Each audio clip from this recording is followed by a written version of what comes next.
Hi, I'm Jennifer, the traveling publisher. I'm here with my friend and author, Rob Sayre, who's also an RVer. Hi, Rob. Hi, Jennifer. Glad to see you. Thank you so much for having me over. I love your book, What the 1% Know, which talks about real estate investing. And we have another video talking about that. But now we're going to talk about your RV.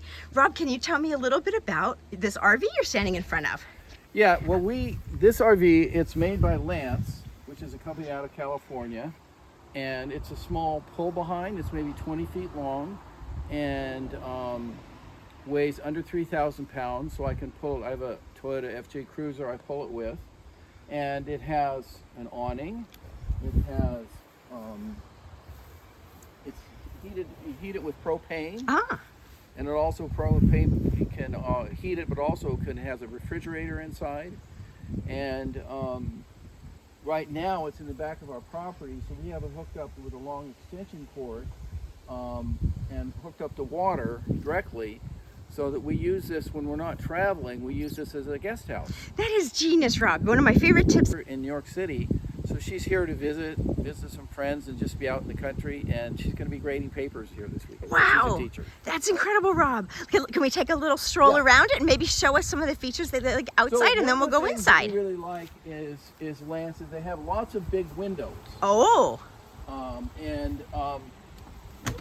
So when you go they have a retractable awning, which is what's amazing about a retractable awning is if it's really windy, it will close on its own. No kidding. Yep, it closes on its own. Oh, that's tremendous. Have you ever had to use that feature, Yes, Rob? we've gone out, we have camped a few times and went away, and then it was closed and we got back. Wow. So what it actually, when you go inside, you can go inside here. So Okay. it has a door that you can have open. Oh, look at that. Like a screen door. But some of the nice features that you get are these big, nice windows. Like you can see out the back here. Wow. You have this has a slide out, and when you're traveling, it slides in. Okay. To here. When it's open, you have a little eating area, a little, kitchenette-like. It has a really nice sized refrigerator and freezer. That I would not have imagined you'd have such a big fridge. It has a in queen here. size bed. Oh my goodness. It has a nice little kitchen, a sink, microwave, stove that runs on propane, and a little bathroom you can use. You can take showers here. We generally don't use it for showers, but we do use the bathroom. But wow.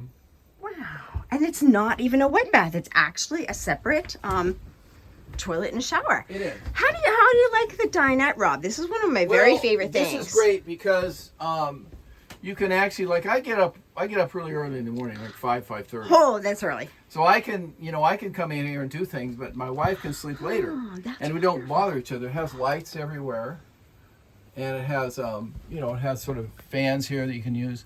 It has air conditioning also. Wow.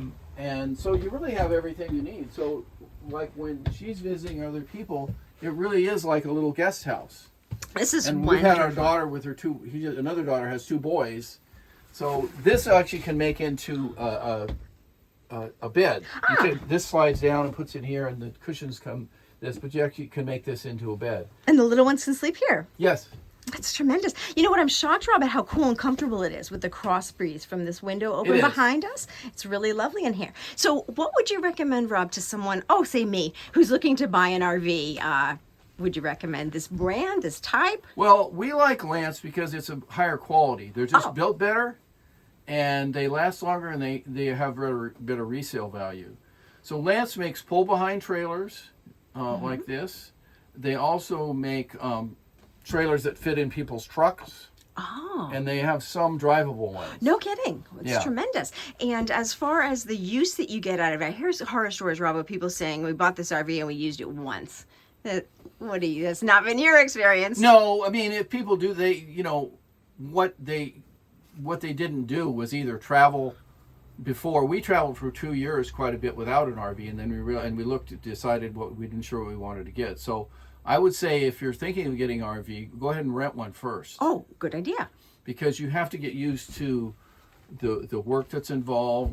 When you travel, you travel a lot. When we travel, we only travel maybe about 300 miles a day, and then we stop by 4 p.m. because we want to set up, and then we want to have a comfortable evening. So you're not driving 8 or 9 hours a day. That's you good. just don't. I mean, in a car you can. Yeah. But but you know, RV traveling is a lot slower, so you have to get used to that. And so if people are buying an RV, I would recommend they rent something first and do some simple traveling that's close to them. In Pennsylvania, there's all kinds of state parks that are, you know, within 2 hours of here. There's all kinds of places you can stay. Oh. Just for a long weekend, you could go up on a, you know, Thursday night and come back, you know, Sunday or whatever. And how do you book those, Robin? What's the cost? Well, they have a reservation system that Pennsylvania has, and other states too. You pay about maybe $27 a night. Wow. And you get like water and electricity. Wow. And there's you know, you aren't necessarily hooked up to full sewer, but you basically, they have bathrooms and showers that you use in the state parks. So it's really pretty inexpensive. That's amazing. Right. One last question, Rob. Tell me a little bit about storage. How much storage do you have in this place, and do you feel that it's sufficient? We have a lot. Actually, there's storage. This is where we put our clothes. Oh, here. We have clever. little baskets that we put in here. This is storage for like sort of stuff for the camp, you know, for the RV for cleaning and things. We have a little closet here, a hanging closet. You can hang stuff in. Lovely. And then, you know, this is storage for, you know, sort of food up here, you know, utensils and dishes and things like that. And then we have storage for food down here. So there's quite a bit actually. There's for other sort of stuff, for all the sort of gear you need, there's underneath. But there's storage here for like stuff to set up the RV and to tow it and stuff. So there's storage. This goes all the way through to the other side. So pass through. Wow. That is quite a bit, Rob. That is quite a bit. This is tremendous. We back in here, hook it up, and then we can just pull it out. It's right now it's connected by an extension cord to our house. Tremendous. And just by a long hose with a filter on it for water. Well, you make it sound so simple, Rob, just like your book. I'm going to mention your book again here. This is such a strength of yours, Rob. One of the things, things I love about your book, What the 1% Know, is how accessible it makes real estate investing. So Rob's book, again, is available on Amazon, everywhere books are sold. And thank you so much for joining us again, Rob. Okay, thank you. Have a wonderful day, and we hope to see you on a campground someday. Yeah, thank you. Bye-bye. Bye.